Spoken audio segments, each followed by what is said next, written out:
At this point, we've already had a chance to talk about partnerships and the accounting that goes along with partnerships. And we've switched gears into corporations. By this time, you should have already gone through the characteristics of a corporation. So, in this lesson, we're going to look at common shares. Let's do a quick review. Pause the video and answer these 3 questions to check your understanding. What is a corporation? A corporation is a legal entity that exists solely on its own with the purpose of making profit or an objective for not-for-profit, some other cause. What are authorized shares and issued shares? Authorized shares are the shares which a company is okay or can issue, whereas the issued shares are the number of shares that actually have been issued. So authorized shares are the total shares that a corporation can issue, and issued shares are the ones that have been issued. What are 2 classes of shares that can be issued? Common shares and preferred shares, and there are some differences between the 2. In this lesson, we're going to look at common shares and the accounting behind them. Here's some questions for thought. If a company purchases an asset and pays using shares, and the market price of the shares hasn't been established, how is the transaction journalized? Suncor issues 10,000 shares for $30 and later issues 5,000 shares for $34. The market price is $32. If Suncor buys back, in other words reacquires 10,000 shares, how do we calculate the difference between the shares issued and the reacquisition price? And how do we record the difference? We're going to explore these answers in this lesson. Let's start with some basics.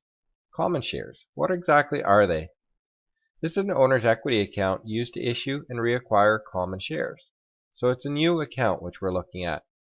In previous examples, or previous units, we were looking at partnerships, and there's always some name attached to them.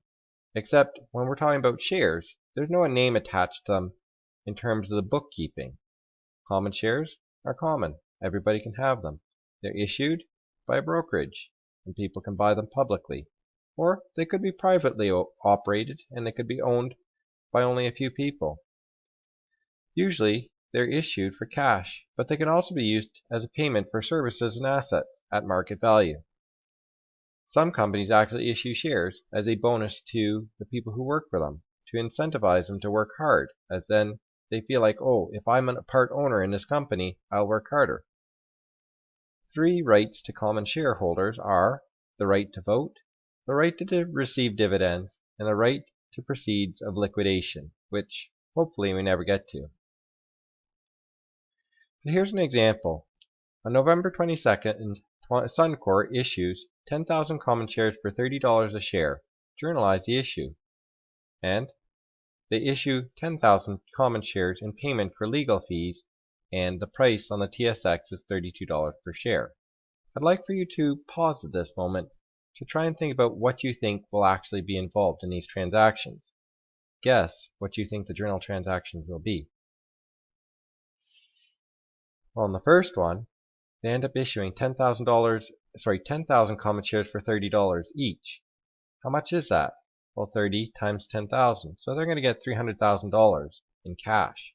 So we're going to have a debit to the bank. And we're going to have a credit to that new account that we just learned on the last slide, common shares. Bank, 10,000 times 30, 300,000. Common shares, 300,000. And a comment to record the issue of 10,000 common shares. We have to end up putting this in because remember, there's 2 different types of shares. We need to be specific.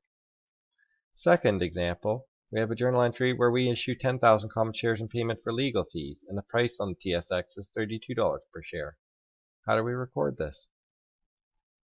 Legal fees expense is going to be $32,000, and the price, or the value of that, is 1,000 shares at $32 each, which is $32,000.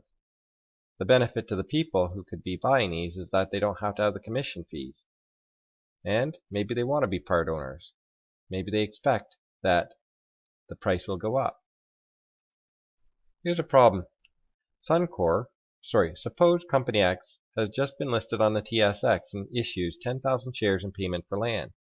If the market value of the shares hasn't been established, how is the transaction recorded?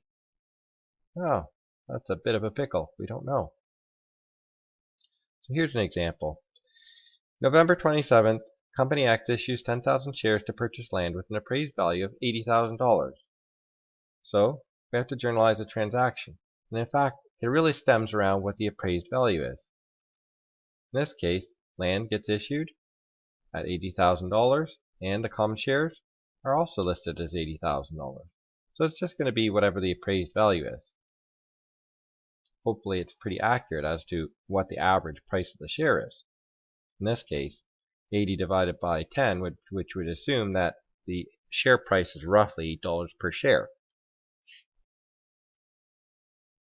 Now here's another example. What if we want to reacquire shares? Sometimes it could be really advantageous for a company to do this.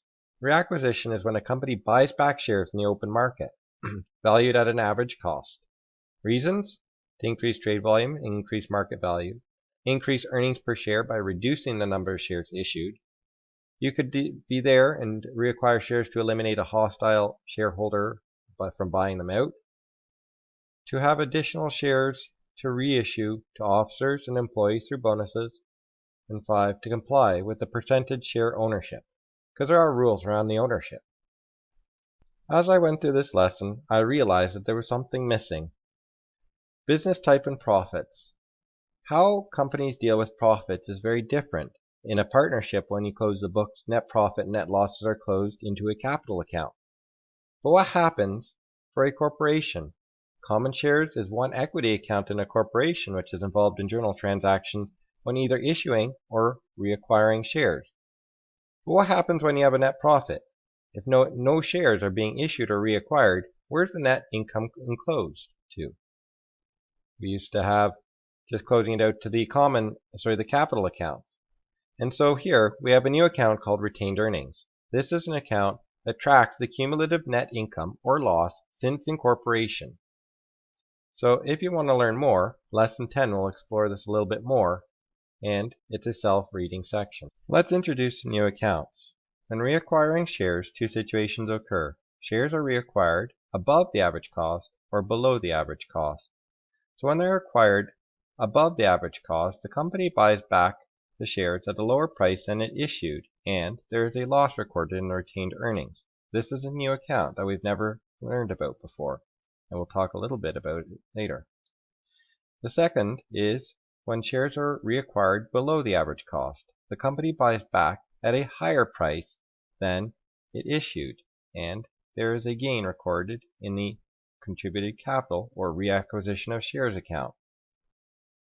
As I made this lesson for the first time, the one question that came up is, why would they have two different accounts? Why not just use retained earnings for both? And the reason for it is because they want to try and track the capital that's contributed by shareholders. So when we end up having some sort of a gain, this is like the shareholders buying back part of the capital. Let's take a look at two examples of reacquisition. Here's reacquisition.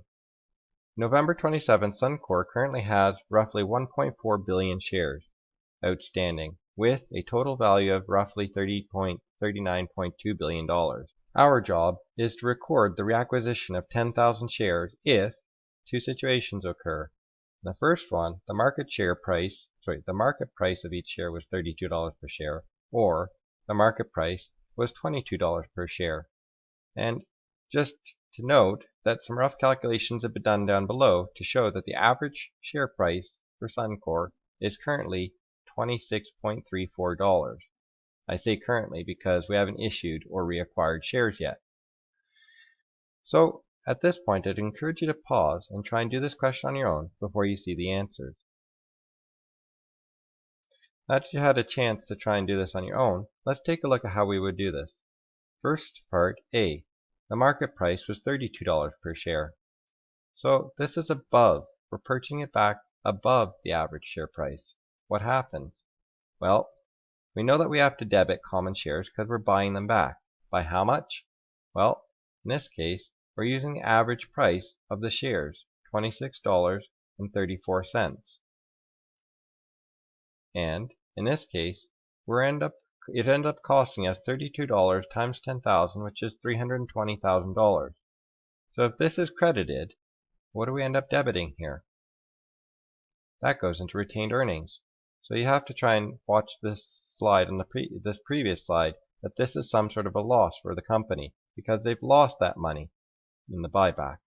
And the difference between it, using a double entry system of accounting, is 320 minus the 263,000 ends up being the 56,600 here.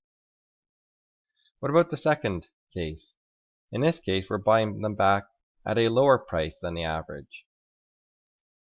What happens? Well, we still have common shares based upon the average price, and it's still going to be 263,400. Bank, in this case, is going to be credited $22 at 10,000 shares, which is 220,000. What do we end up putting in here? Well, to make sure that they both balance, this here needs to be 43,000. That's coming from the 263,400 minus 220,000, which gives us the 43,400. What are we going to be crediting? This is a contribution capital through reacquisition, because we're tracking how much of the shares have been bought back through investors' money. That's it for this lesson. So here's some questions to try and help you work through some more similar problems. If you have any questions, reach out to me on Google Classroom or send me an email. Enjoy for now.